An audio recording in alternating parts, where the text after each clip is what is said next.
Welcome back to Coffee Break, ladies and gentlemen. I am Lincoln here at AvidMax, and today we have Pete Mott, the founder of Trout Trickers, with us to talk about all things Trout Trickers. We're going to talk about the guided difference piece that they have going on, the Trout Tricker difference, and then what's going on with these guys in 2024 for the rest of the year. So, Pete, welcome to Coffee Break, my man. It's good to have you here, Cheers. dude.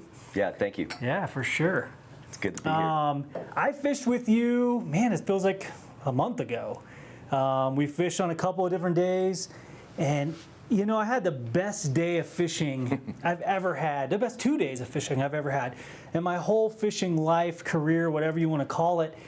And it wasn't because we caught a bunch of fish, or we caught big fish, or we did something that I, hadn't truly done. It was just, you guys make fishing different, and you make the guided piece more than just going out and fishing with someone you don't know, because the way you guys connect with your clients, the way you guys make it this different kind of thing, like, it's special, man. It was the best day fishing.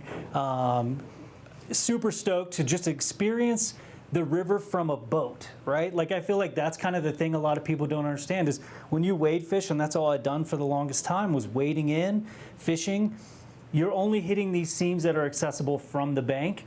But man, being in a boat is a game changer, because now you can float these seams. You can hit these seams from any angle and be super productive. So yeah, man, maybe just talk a little bit about Trout Trickers and what that looks like. Humbled for your feedback. It was a fun day. It was. Yeah, I think you nailed it. The guiding, I'm a fly fishing guide. I like to focus on the guide part of that title, where it's the full package, it's the whole picture. It's not just catching fish or a lot of fish, or sometimes we catch a lot of big fish, but it's about being out there, the experience, and being early, having rods rigged, having a clean boat, a clean vehicle, a happy, fresh guide, that wants to take care of you. There's so many little steps behind the scenes that go into a successful guide trip, and I'm into it, our guides are into it, and we're really passionate about that difference of you can expect us to be ready in every way possible for your success. And while we're out there, we're pointing out wildlife, or we're teaching you techniques, or we're helping you, learn things that we may know better, or new things, not just putting fish in the net, although certainly we're going to do that too. Heck yeah. I think one of the things that kind of blew me away was how much knowledge you and your folks have about every different river. Because like I said, we floated 2 different rivers, 2 different days, and man, you guys have this just intimate knowledge of the seams, the runs, where the fish are, what the fish are doing based on the flow. Like, it was so dialed in. And there were parts where we could, we can hit this more than once, or there's not enough fish here, we just need to move on. This isn't something that's holding the fish. And I feel like that's because you're out there and you love it. You're doing what you do because it's a huge piece of who you are and what you guys do. Like, I think there's a ton of folks out there who fish a ton, but they're not paying attention to every single rock, every single seam, every single run like you guys do. Because there was countless times that first day we fished, you were like, there's a rock coming up, there's gonna be a fish somewhere around there, I need your cast to be whatever. And I'm like, where's the rock? What rock are you talking about? And it would be underwater, but you knew the rock was there and it was coming up, and I needed to be able to fish to it. And I'm just like, I don't know what's going on, there's a rock. And we would get to that rock and you're just like, see right there, there's the rock. And man, if we wouldn't cast perfect, and you put the boat in the position to make it where we would just glide right through, and somebody, front, back, whoever, both of us at times, we would just hook up on fish because the rivers, and that is a testament to you guys and what you guys do, because you're there, not every day, but you're there as much as you possibly can be, and you're learning it based on the flows, based on everything that's going on, the bugs that are hatching. To me, that was the difference, right? That was the piece where I was like, I'm hooked. This is what I want to do. I just want to be on a boat floating down the river with Pete and these guys catching fish, because it was lights out. Well, I'll be the first to admit I don't know it all, and I'm always learning. So head down, no ego for sure. We're always adjusting, but clarity and temperature and different river, different section, different time of year, different hatch. There's a lot to know. For sure. We changed from the raft to a drift boat to be, the best tool for the job on different rivers. And so constantly interpreting, watching, learning, listening to the fish and what they're doing any particular day is definitely what we do. We're a guide service. We don't have a brick and mortar. We follow the fishing. We follow what we think is the best fishing, whether it's the Eagle or we'll be in Wyoming here soon, full force. We're there year round, but a lot of us will go up during runoff and hit those central Wyoming tailwaters that are going to be prime clarity, prime temperature, prime fishing, where up in Colorado it's going to get a little muddy and off color. So, but yeah. Thank you again, really flattering, and we take a lot of pride in it. I've been doing it a little bit now for a long time. Right, yeah. But it's always changing. I think that's maybe the most fun part, is to figure it out. If we were just throwing the same thing and getting a fish to eat every single time, I think we'd lose interest in being able to figure it out and then continually figure it out. Like, we had midge mornings and Baetis afternoons with a little stream reaction in between, and then some dry fly opportunities in the back eddies. Late afternoon, there's always an adjustment to make. And as we're out there every day, it's fun to kind of predict what the fish are going to do before they do it. And I'll be changing your flies that are working, and you're like, "What are you doing?" I'm like, "Well, they're about to start eating this." And it's pretty fun. Be prepared. But yes, Trout Trickers is the guide. That's what we focus on. We want to be your guide. And go buy all your equipment and flies and stuff from AvidMax and right, yeah, look us up to go fishing. Yep. So you mentioned the transitionary piece of the year where, pre-runoff, you're fishing hard in Colorado. You guys are all over. That's what we did, is we went out on float trips not that long ago. But you mentioned, runoff is coming. What does that look like for Trout Trickers? What does that look like for boat anglers out, floating, and how will folks come find you, right? So they know, hey, okay, this time of the year is X and this time of the year is Y, if that makes sense. Sure, and I like to say the answer is yes, because it's going to change. Yes, runoff is coming, but we might get a snowstorm in May. It might cool off. It usually does 3 or 4 times throughout the spring, where the snowmelt will lock up and the rivers will clear again, and we'll have some good guiding opportunities here. The way we do it is we have guides in Wyoming full-time, year-round, and then some of us will also go up there in the spring. I leave Sunday. I'll be there for 2.5 months guiding 7 days a week. And then we'll also have guides here in Colorado that'll hold back, so we're covering it all. Right. But what it looks like is, as we go into late April through usually early June or late May, things are usually high and muddy on the western slope. Colorado, Roaring Fork, Eagle, Gore Creek, our bread and butter. So we'll go fish the tailwaters, dam-controlled releases. So you have usually very clear water, very consistent flows, very consistent temperature, and the fishing's lights out. If you're not familiar with the North Platte, or we also have commercial permits on the Bighorn and Thermopolis, it's lights out, like better, bigger, more fish than we have here. Oh, wow. So I like the sound of that. Yeah, if you want to come fish with Trout Trickers in Wyoming, you can expect all the same customer service, gourmet, streamside grilled lunch, or similar wild game thermos. Maybe because there's a ton of folks who don't know, and I didn't know, but we're fishing first day, and it's getting close to lunchtime, and you're like, hey, we gotta pull over. I gotta turn the grill on, and I'm like, we're in a boat. What does he mean turn the grill on?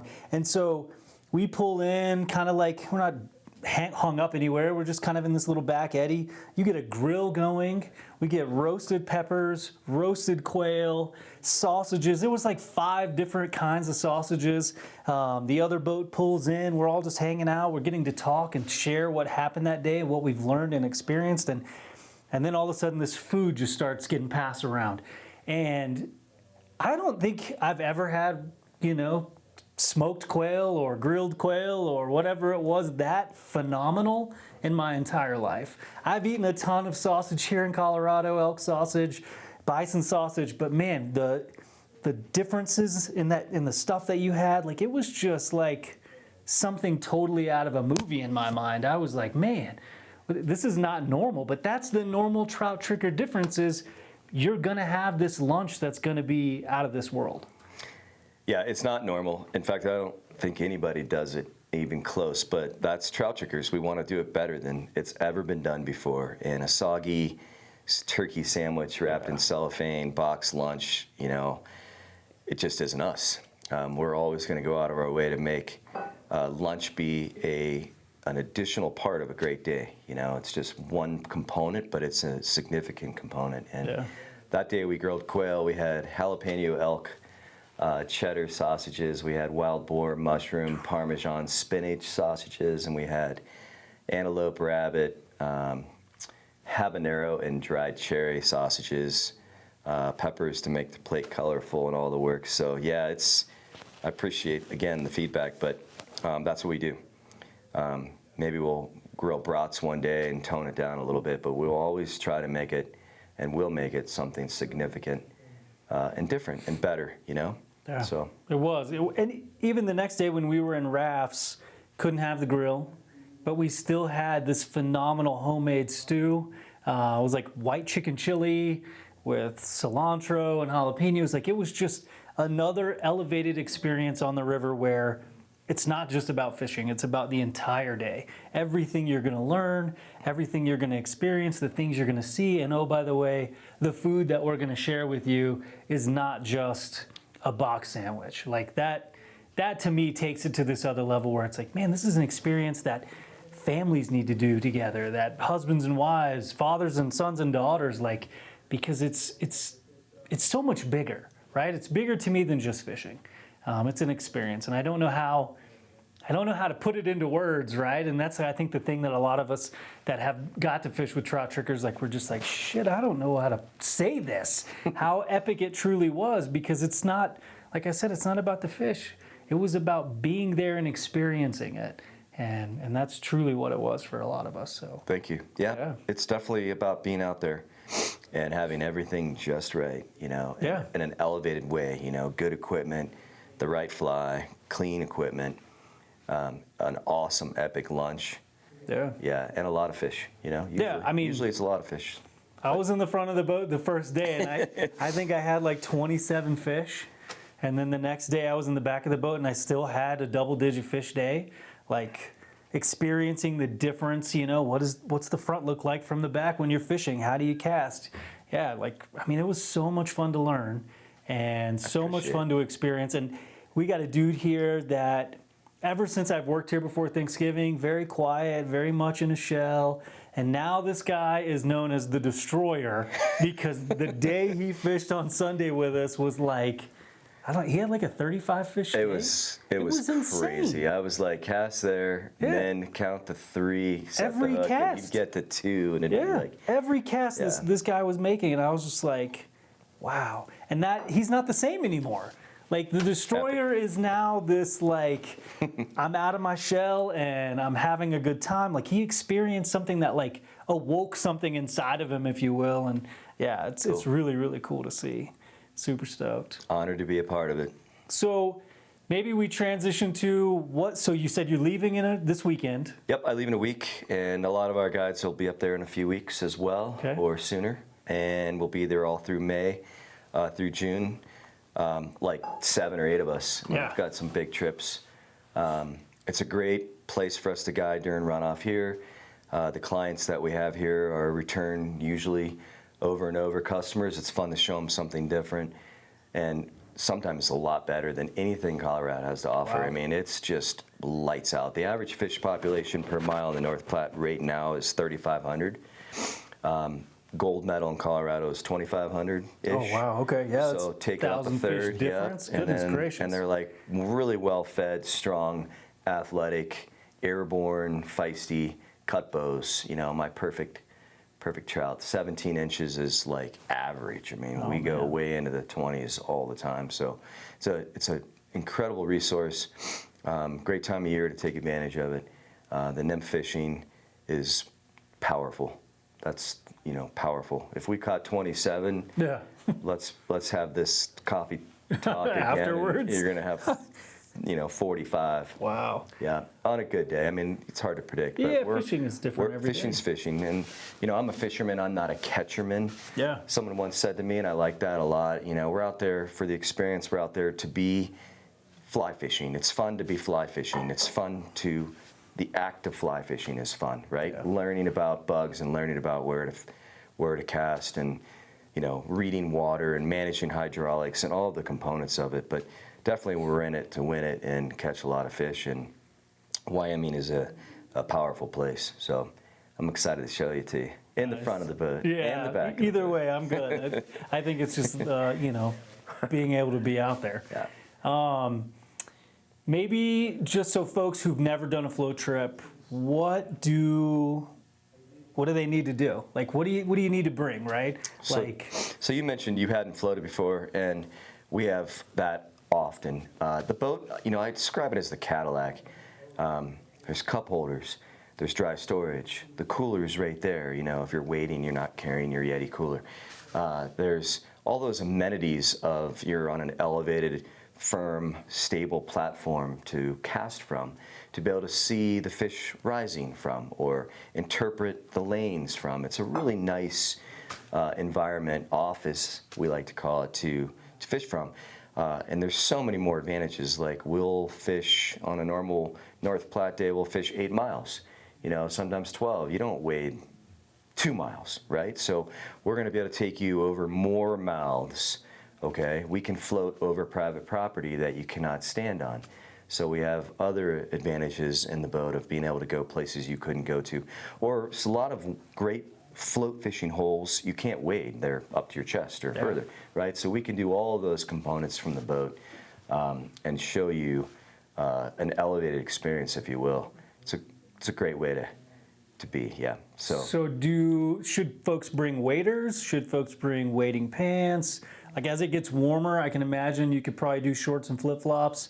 Is there a, hey, this is what we would like you to have, depending on the time of the year? And then what if somebody's like, man, can I bring my own stuff? Yeah. So we supply all gear, waders, boots, terminal tackle, rods, reels. We never charge for flies.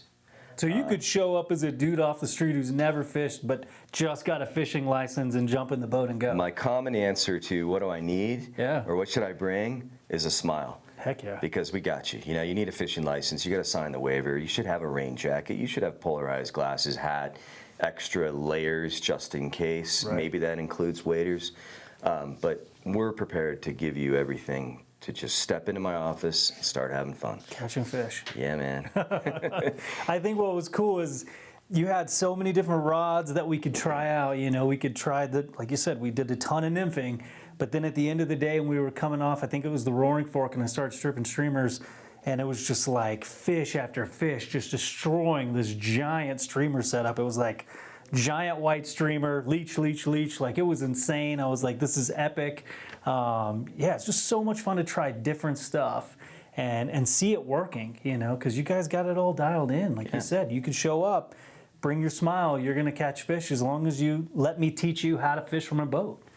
Yep, and if you want to bring your own stuff, that's great too. It's fun to fish with your own rod. I had a 10-year-old yesterday. We got to put his rod together and learn how that works and how to rig it, and got to break it in. That's and, dope. It's awesome. So epic to be a part of that. So yeah, bring your own stuff if you want. If not, or if it's inconvenient, if you're traveling maybe by plane to Wyoming, we'll have it there ready for you. And we won't be rigging when you get there. We will be pre-rigged. I think that's a really important point. Yeah. We always have our stuff done prior, so you can just step in. I can hand you a rod, make a cast, start catching fish. Yeah, I think the thing that was really cool, the first day, right, we got in the boat, we did the safety brief, we talked about the expectations and talked about, hey, this is how you guys need to fish in tandem together. But there was no time from getting in the boat, going into that, to not, hey, here, I need you to cast because there's fish there. Let's go. It was like right away, which I think Ben and I were in that boat that day, and both of us were just like, "Whoa, we're gonna fish right here." And you're like, "This is a spot. This is a Let's good go. spot. Let's just try it out." I think he And- might have caught a fish on the first pass, or you Oh, did, maybe. yeah, one of us. I mean, we both hooked up super It's like fast. first cast, first drift. Bang. Yeah. That's what. Let's Yeah, go. it was. I mean, that's the thing. It's just this experience that you can't. It's fun. Yeah, you can't. I have a really hard time putting it into words, just because it was lights out from before we even got in the boat. You know, when we were standing there on the bank talking and just going over stuff, and then getting in the boat all the way until lunch, and then getting out of the boat to leave. I was just kind of, I'm not really ready to go home. So, Yep, yeah, hell thank of an you. experience, man. Thank you. Thank you. We'll do more of it. Yeah, and AvidMax, we're super stoked to have you on the team, right? Yeah. We're connected now. It's a partnership. We're working together. Trout Trickers, like, we're pushing out the emails. You know, we're trying to make this family grow, right? Which is an amazing opportunity. Yeah, click through, see these guys, give them a call. Get on this Wyoming trip before it's all booked up. Yep. Read my blog. Yeah, Send their newsletter. yeah. Honored to be a part of it. These guys do a great job with what they do great, and we're really delighted to partner up for what we do great on the water. And Yeah. you got one big family. Yeah, it's a super cool partnership. Speaking of this, before we exit out, man, I do want to say that, you know, today brought to you by these guys, man, Angler's Coffee. And it's really good. We're still trying the Rainbow Roast. It's still, we still have like half a bag left, and you know, it has been a phenomenal coffee to drink in the shop. It doesn't last very long. So if you're a coffee drinker or caffeine person like myself, man, they got different options. They got the dry dropper you can use on the water. They have this one, which we haven't broken into yet, the Stimulator Blend. 25% more caffeine. I don't know if you or I don't need that. 25% more caffeine, but fantastic coffee by a family of fly anglers as well. So check them out. And man, Pete, thanks for coming, dude. Yeah.